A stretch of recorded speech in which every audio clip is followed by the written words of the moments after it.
मी खूप लहान असताना माझे वडील मला सोडून गेले होते. मी त्यांना पाहिलंही नाही, पण आज ऐकलं.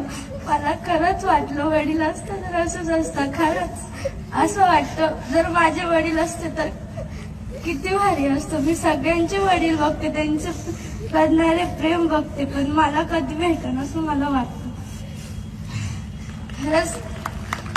खरंच वडील पाहिजे.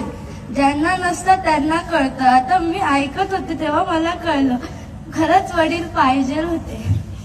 आता आई पण नसते, आईने पण दुसरं लग्न केलं, आई सुद्धा निघून गेली.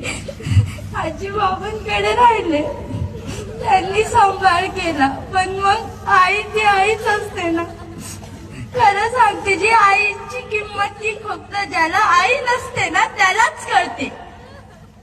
खरंच आई पाहिजे. आणि आज ज्या मुली आईची किंमत करत नाहीत ना त्या मुली कशाच आई.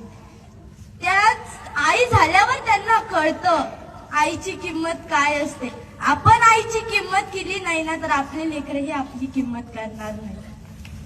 खरंच आईची किंमत करा. ती आई खूप कष्ट करते.